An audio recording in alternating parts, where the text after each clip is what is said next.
Bonjour à tous, en ce jour de Pâques, nous sommes heureux de retrouver le président de la Conférence des évêques de France, Monseigneur Georges Pontier. Bonjour. Bonjour. C'est un peu une tradition cet entretien de Pâques. Il faut dire que dans cette nuit qui nous conduit à Pâques, à ce dimanche de Pâques, il y a eu des centaines d'adultes, d'adolescents qui ont été baptisés dans notre pays, mais évidemment des dizaines de milliers si on élargit au monde entier. Qu'est-ce que viennent nous dire ces catéchumènes qui demandent là le baptême et qui reçoivent ce baptême? C'est une grande fête pour nous que de vivre avec les catéchumènes et vivre leur baptême dans la nuit de Pâques. Et cet événement dans notre société française où près de 4000 adultes ont été baptisés dans la nuit de Pâques, ou bien vont l'être dans cette journée, et puis des jeunes dans le temps pascal, donc un bon millier ou un peu plus d'un millier. Donc qu'est-ce que ça nous dit? Pour moi, ça me dit d'abord la liberté de Dieu qui vient rejoindre chacun. Beaucoup de ces itinéraires ne préparaient pas de manière spéciale au baptême de ces jeunes adultes, mais c'est cet esprit de Dieu qui est déjà présent là, qui est déjà là. Et puis les événements et j'allais dire, Dieu s'est fait reconnaître, ou bien eux l'ont reconnu à l'occasion de ce qui leur arrive ou de ce qui leur est arrivé. Et on assiste alors à une intériorité, une joie intérieure profonde de ceux-ci qui découvrent que le Dieu qui est le maître de la vie, que le Dieu qui a donné par amour cette humanité et qui nous a créés, il est là en moi, il m'aime, il patientait, il m'attendait. Et le moment est venu maintenant où je l'ai reconnu et où je demande à l'Église du coup de m'initier, je demande à l'Église de m'aider à le mieux connaître, à le mieux rencontrer, à mieux vivre à sa manière. Et puis j'accueille cette grande espérance que nous sommes aimés de Dieu et que nous irons vers Dieu et que nous avons été faits pour ça. Donc c'est ça, cette grande joie que, au fond, ce que nous croyons, les vieux baptisés, ce que nous croyons, nous en percevons le dynamisme, la puissance d'espérance que ça peut avoir d'être croyant et de croire en ce Dieu qui s'est fait homme, en ce Dieu qui a donné sa vie, en ce Dieu qui est venu prendre un chemin humain tout ordinaire et marqué beaucoup par la souffrance, mais pas une souffrance désespérante, une souffrance qu'on fait pour celui qu'on aime. Voilà, pour celui qu'on aime, je les aime jusque-là, et je veux pour qu'ils reconnaissent à quel point je les aime. Être plongé dans la mort et la résurrection du Christ, on est là en plein cœur du mystère de la foi chrétienne, et ça reste d'ailleurs un mystère au premier sens du terme pour beaucoup de nos contemporains. Oui, c'est-à-dire que nous pouvons dire, je crois en la résurrection de la chair et en la vie éternelle, et nous pouvons guère en dire plus, parce que sur le comment le mystère de Dieu, cette vie uniquement dans l'esprit, nous ne la connaissons pas ici-bas. Ici-bas, même la présence spirituelle est incarnée dans un corps qui amène cette possibilité. Donc il est riche ce corps, il est magnifique, mais il est aussi un peu encombrant, on va dire, en quelque sorte. Et ça demeure un mystère au sens du mystère où on ne sait pas tout encore. On ne sait pas encore tout. Voilà, c'est pas simplement au sens que ça serait incompréhensible, non, c'est pas ça. C'est le mystère, je ne sais pas encore tout. Et je crois que celui qui m'a appelé à la vie et qui nous a appelé à la vie a gardé le meilleur pour la fin et il me le donne de cette présence, il a cette présence réelle, cette présence les yeux dans les yeux, cœur à cœur. Voilà, nous la connaîtrons au-delà de cette vie. Vous avez été ordonné prêtre en 1966, je regardais ça pour préparer cet entretien, pour le diocèse d'Albi, ordonné évêque en 1988. Tout au long de ces années où vous avez célébré Pâques, on médite le sens de la résurrection, la portée, la conséquence de manière différente? Oui, parce que la société change, parce que je change, parce que suivant les étapes de la vie et le ministère qu'on a, c'est pas pareil, on n'est pas situé pareil. Donc célébrer la résurrection du Christ, ça va être à des moments liés à l'épreuve. Ça va à des moments être liés à l'épreuve parce que on traverse une épreuve soi-même ou parce que l'Église traverse une épreuve et donc on a vraiment ce regard sur la passion du Seigneur, sur ce don de sa vie jusqu'au bout, sur une souffrance vécue dans l'espérance et dans le don de soi-même. À une autre période de sa vie, ça va être plutôt un émerveillement parce qu'on accompagne ces catéchumènes et parce qu'on est marqué par leur témoignage de conversion profonde et encore en chemin, bien entendu. Hein. Et donc, moi, je ne vais pas les célébrer pareil. Puis, si vous voulez, j'ai vu entre 1966 et aujourd'hui, j'ai vu naître cette grande réalité du catéchuménat. Dans les premières années de mon ministère de prêtre, il n'y avait pas de baptême d'adultes dans la nuit de Pâques. On était dans une société globalement christianisée où on n'avait pas remis en cause le baptême des petits-enfants. Il y avait beaucoup plus de baptêmes d'enfants. Oui. Non. Il y avait beaucoup plus de baptêmes, oui d'accord, oui. Il y avait beaucoup plus de baptêmes de bébés. Oui. Et donc, comme il y avait beaucoup plus de baptêmes de bébés, il y avait moins de baptêmes d'ados ou de jeunes adultes. Et c'est venu petit à petit dans ces années, c'est venu vraiment comme un renouvellement des communautés chrétiennes. C'est-à-dire que les chrétiens ont accueilli de grandes grâces en accompagnant ces gens qui disaient « Mais dites-nous votre foi, dites-nous ce Christ ressuscité, qui c'est pour vous ?» et qui c'est pour nous chrétiens. Ça a bousculé d'ailleurs les communautés chrétiennes. Ça les a bousculés, enrichis. Hein. Tous ceux qui ont été appelés pour s'investir dans l'accompagnement des catéchumènes de manière plus forte ont été renouvelés dans leur foi chrétienne parce qu'ils se sont rendus compte qu'ils ne pouvaient pas parler du Christ par des notions, mais ils devaient en parler aussi par le témoignage de leur vie. Et donc ils devaient rendre compte de leur vie de prière, ils devaient rendre compte de leur connaissance du Christ, ils devaient rendre compte de leur amitié avec lui. Et ça, c'était tout à fait nouveau. C'était tout à fait nouveau. Et du coup, ça a vraiment renouvelé aussi les célébrations de la Vigile pascale, parce que du coup, il y avait des baptêmes d'adultes quand c'est arrivé. Et un adulte entre 18 et 80 ans, dans un diocèse, ben, ça marque une communauté chrétienne quand on voit un, puis on a vu quelques années après 2, puis 3, puis 4, puis dans des communautés 5, 6, puis dans des communautés une dizaine. Ça marque profondément, voir s'avancer des adultes. Ah oui, ça a renouvelé et ça a fortifié la foi de nos communautés chrétiennes. On sait aujourd'hui qu'il y a ce défi pour les chrétiens de la vie fraternelle, de la solidarité, je dirais même bien sûr aussi du respect de la dignité de la vie du début jusqu'à la fin. Mais au-delà de ça, on parle peut-être plus difficilement de la résurrection. C'est le jour. Oui, tout à fait, c'est le jour. La résurrection, c'est vrai qu'on a beaucoup de pudeur, déjà pour parler de la mort. On a beaucoup de pudeur pour parler de la mort. Trop de pudeur, parce que la mort n'est pas un aboutissement, une fin. La mort est un passage pour nous chrétiens, dans notre foi chrétienne, donc on ne devrait pas avoir cette grande pudeur. Mais on est marqué par, culturellement, le discours sur la mort a été assez atténué ou inexistant ces dernières décennies. Aujourd'hui, il revient un peu plus dans les échanges. Et pour nous, chrétiens, il y a cette certitude que nous allons vers le meilleur, comme je disais tout à l'heure. Nous allons vers cette rencontre de Dieu, vers cette vue de Dieu, comme disent les textes sacrés. Et donc, il y a quelque chose de très fort. Nous savons que nous allons vers là. Et celui à qui nous disions dans l'obscurité que nous l'aimons, maintenant nous allons recevoir cet amour avec sans aucun voile, sans aucune réticence en nous-mêmes. Les réticences entre nous seront vaincues.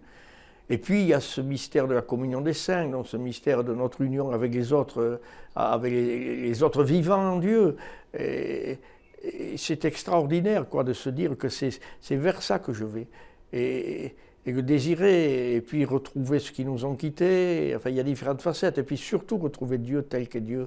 Ce mystère de la Trinité que nous avons du mal aussi à expliquer, à comprendre, mais qui nous dit cette force de l'amour en Dieu qui est vécue entre le Père, le Fils et l'Esprit, cette puissance d'aimer, cette humilité aussi de chacun qui ne recherche pas son bien propre, mais qui reçoit tout et qui redonne tout. Donc une manière de... Le mot aimer va prendre un relief particulier, inouï et fort, beaucoup plus que ce que nous lui donnons dans la vie habituelle ici-bas. On serait trop enraciné dans La vie terrestre, oui, trop accroché? Le poids du corps nous, nous alourdit en quelque sorte, ou fait sentir ça fait sentir son poids, quoi. Et en même temps, c'est tout le paradoxe, puisque Jésus-Christ s'est fait homme. Oui, tout à fait.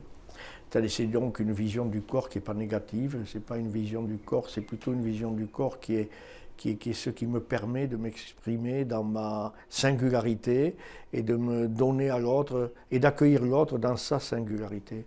Et donc c'est quelque chose de riche et de beau et de fort, le corps humain.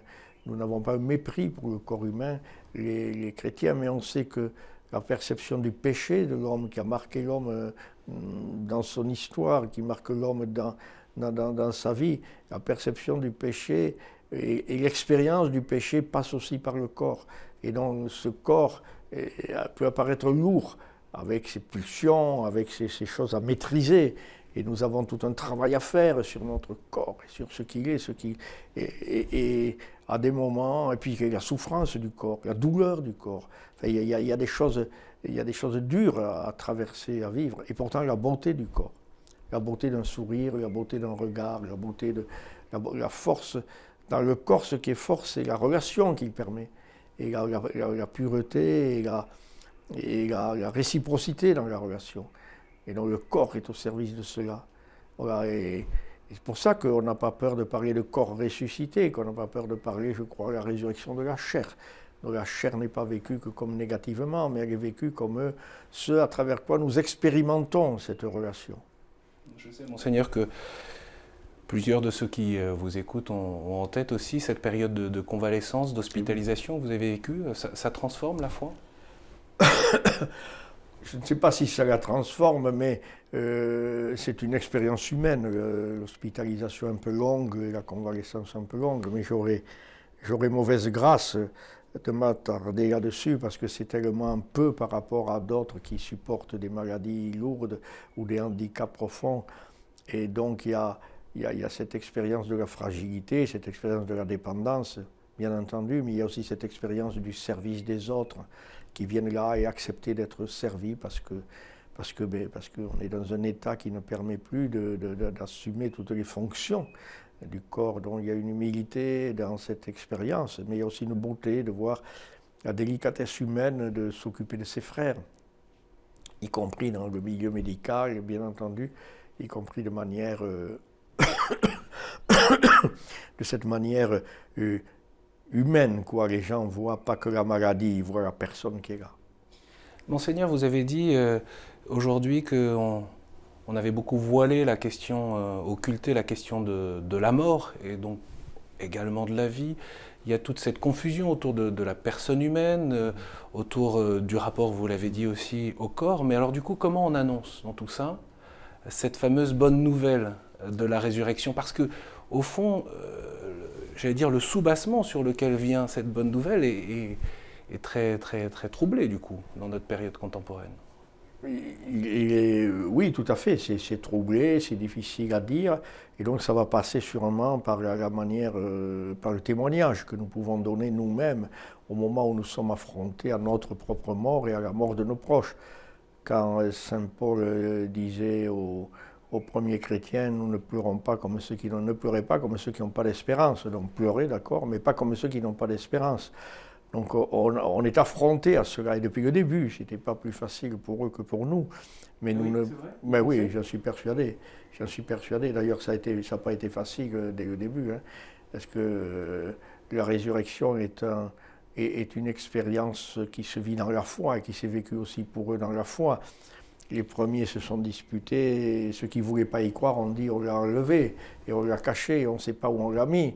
Et puis ceux qui sont rentrés dans une acceptation de cette expérience d'avoir reconnu la présence du ressuscité ont humblement dit je ne comprends pas tout mais j'y crois. Je ne comprends pas tout, mais j'y crois, c'est bien lui qui est venu, donc il y a une vie après la mort, donc il y a une expérience spirituelle du Christ qui est possible dès ici-bas, et ça nous devons en témoigner. Pour moi, c'était quand j'étais en paroisse, le temps où j'étais en paroisse, c'était dans l'accompagnement des sépultures, rappeler ça aux familles, vous ne pouvez pas pleurer comme ceux qui n'ont pas d'espérance. Ah, vous devez voir celui qui vous quitte, non pas à partir du fait qu'il vous quitte et non de votre souffrance, mais à partir de ce qui lui arrive. Il est en train de rentrer dans l'aboutissement de son existence humaine. Il va arriver au bout du chemin et il va voir. Ça demande un renversement quand même. Ça demande un renversement. C'est ce qu'on appelle la conversion. C'est une partie de la conversion, oui. Quel regard vous portez justement, parce que l'une des difficultés peut-être aujourd'hui, c'est de savoir à qui l'on appartient, et on entend souvent cette fameuse formule, il faut appartenir au Christ. De qui vous êtes, du Christ. Oui. Qu'est-ce que cela signifie avant d'être marseillais, avant d'être de droite, avant d'être de gauche, oui. D'être du Christ, oui. Qu'est-ce que cela signifie pour appartenir au Christ, ça veut dire que peu à peu, le fond de notre confiance lui est donné. Le plus profond de notre confiance lui est donné. Nous appartenons à lui et donc c'est en lui que nous avons mis notre espérance et notre confiance et qu'à travers les événements de notre vie, nous n'en démordons pas. C'est lui qui est le sauveur, c'est lui qui est ma puissance, c'est lui qui est ma force, c'est lui qui me porte, me conduit, m'accompagne.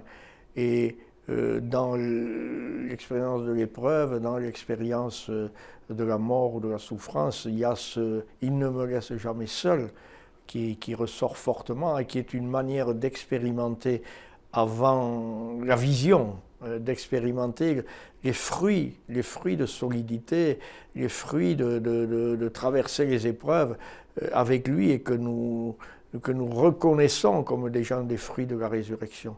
Parce que ma foi et mon espérance me font posséder déjà ce que j'aurai en totalité dans l'au-delà. Mais je l'ai déjà dans cette expérience parce que j'expérimente que quand je me mets à lire les psaumes, quand je me mets à prier, ça donne sens à ce que je suis en train de vivre et à l'épreuve de la mort. On vous entend parler de ce point d'ancrage. Quel regard vous portez du coup sur les communautés chrétiennes en France ? Oui. Les communautés chrétiennes en France sont plutôt dans une période de renouveau, dans une période d'élan nouveau. Il y a de l'inquiétude aussi.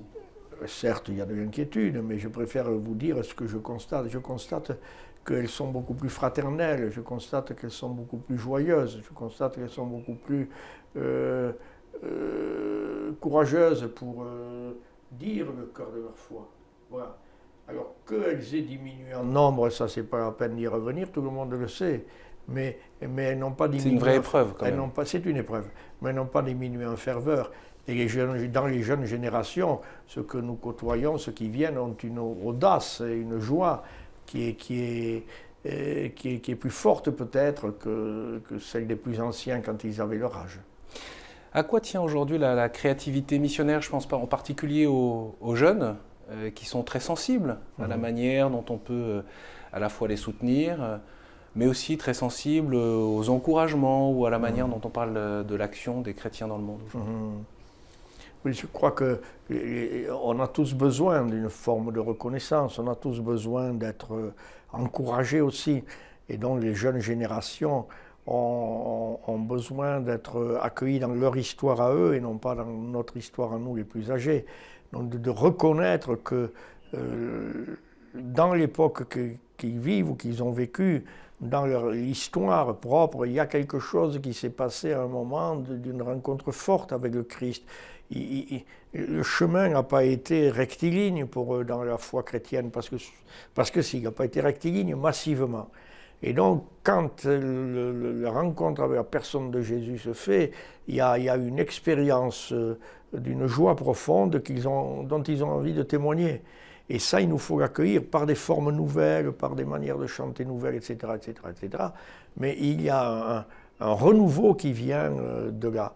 Et dans la vie de nos communautés, cette rencontre des diverses générations est très importante. Elle n'est pas toujours simple. Non, elle n'est pas toujours simple. Elle n'est pas toujours simple, mais elle est très importante que les générations anciennes accueillent cette fraîcheur, en quelque sorte, cette fraîcheur de la foi des jeunes générations, et que les jeunes accueillent que le parcours va être long, alors ne misez pas que les formes nouvelles ne vous semblent pas ce qui est l'essentiel. L'essentiel, c'est pas les formes nouvelles, l'essentiel, c'est le Christ. Il y a parfois des choses qui vous surprennent chez les jeunes aujourd'hui. Et nous, les vieux, on est toujours là, on peut dire. On est toujours là. On a tenu jusqu'au bout. Qu'est-ce qui me surprend ? Oui, bien sûr qu'il y a des choses qui me surprennent, dans la manière comment ils y mettent le corps, quoi. Souvent, ils y mettent le corps avec des gestes, on lève les mains, on tape, bon, tout ça, très bien. Mais je sens l'importance que ça a pour eux. Et, le besoin de repères aussi, peut-être, non? Peut-être, en tout cas, d'expérience communautaire, quoi. Ça facilite, ça fortifie l'expérience communautaire. On attend parfois, et on l'entend aussi des jeunes, que ben voilà, il faut que l'évêque donne les indications, que les prêtres donnent la voie à suivre. C'est comme ça que ça marche? Non, c'est pas comme ça que ça marche. Non, non, non, non, non, non, non. Chacun de ma foi profonde est que l'Esprit de Dieu est répandu dans le cœur de tout être humain, même le non-croyant. Et il est là à l'œuvre, il nous conduit, et donc nous avons plutôt comment dire, un partage de cette expérience, de la présence de l'Esprit en nous, qui doit nous rendre humbles, humbles, humbles. Alors que une communauté ait besoin de choisir un chemin et une manière d'évangéliser pendant une période, c'est nécessaire.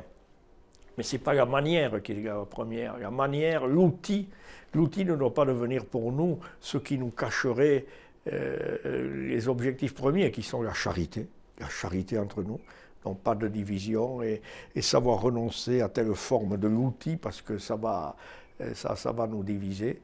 Mais en même temps, accepter qu'on ait besoin de formes nouvelles et que chaque génération amène ses formes nouvelles. Et donc c'est là qu'il faut que les responsables de la communauté, les prêtres en l'occurrence, aient une largeur d'esprit qui leur permet de tout accueillir, et puis en même temps une sagesse qui leur fait servir la communion, pour expliquer plus en profondeur que c'est... que l'essentiel, ben voilà, l'essentiel c'est le mystère de Jésus. Marseille, dont vous êtes l'archevêque, c'est un port ouvert sur l'Orient. Cela rappelle aussi les souffrances que vit notre monde aujourd'hui, que vivent aussi les chrétiens persécutés dans différentes parties du monde. Comment vivre ce mystère pascal en ayant cela en tête? Le mystère pascal, nous le vivons dans une grande confiance, dans le Christ ressuscité, en Dieu. Et ce que nous n'avons pas pu trouver, ou ce que nous n'avons pas pu offrir ici-bas, c'est lui qui va l'offrir et qui va le donner. Et donc, ces vies, je pense surtout à cette Méditerranée qui est devenue un cercueil infini finalement, avec tous ces gens qui meurent, ces migrants qui meurent sur cette Méditerranée. Et donc, ceux qui n'ont pas eu leur compte de vie, qui ont quitté leur pays parce que ça n'allait pas, ils n'y trouvaient pas leur compte. Et puis ils viennent, ils traversent leur mer, ils tombent ou ils traversent, et ils viennent, ils arrivent. Et comment trouver son compte de vie? Non, moi, le mystère pascal, c'est ce qui donne sens à ce passage par l'épreuve, à ce passage par la mort, à ce passage par des décennies douloureuses. Et il ne trouvera son accomplissement qu'en Dieu. Non pas dire souffrez, souffrez, souffrez, un jour ça ira mieux, c'est pas ça. Mais nous sommes incapables nous-mêmes de nous donner la totalité de ce qui va nous épanouir. Mais nous pouvons nous donner ce qu'il nous faut pour traverser avec l'aide de Dieu, et la charité entre nous, et l'accueil entre nous, et le soutien. Nous portons des fruits de résurrection déjà quand nous aidons à traverser. Il y a aussi ces chrétiens dont on peut dire qu'ils vivent un vendredi saint. Oui, qui est un peu long. Et ces pays qui vivent des vendredis saints un peu longs, et les signes de résurrection vont être pour eux cette charité trouvée auprès d'autres qui vont partager. Monseigneur, peut-être un dernier mot, parce que pour ce qui concerne la France, on le sait bien, on est dans ce contexte électoral avec l'imminence de ce premier tour de l'élection présidentielle. Beaucoup de chrétiens, des paroisses, des diocèses ont eu cette prière pour la France. Vous, peut-être on peut terminer cet entretien par là, quelle est votre prière aujourd'hui pour notre pays? Pour notre pays, je crois que la prière que je porte serait de dire que nous sommes tous des citoyens de ce pays, et que les diversités qui sont parmi les citoyens il ne faut pas que nous ayons peur, que nous en ayons peur, mais que c'est le défi qui nous appartient d'arriver à vivre ensemble en faisant se rencontrer les différences. Pour qu'elles ne s'opposent pas, il faut qu'elles se rencontrent. Et donc, je dirais, nous allons voter, très bien, nous voterons de notre mieux, pour un président de la République, puis pour des députés, mais ne leur laissons pas à eux la totalité de la responsabilité. Nous sommes des citoyens français, c'est à chacun de nous qu'il appartient pendant ce quinquennat, et pas qu'à ceux qui sont élus, à travailler au mieux-être de la société française et au mieux vivre ensemble qui est le nôtre. Nous sommes responsables de la vie de notre pays. Nous ne la remettons pas entre les mains de quelques-uns. Merci beaucoup, Monseigneur Pontier, de nous avoir accordé cet entretien ce jour de Pâques. Encore très belle fête Joyeuse de Pâques à vous tous. Et puis merci de nous avoir suivis. Bien sûr, vous pouvez retrouver cet entretien sur le site internet de KTO. À très bientôt.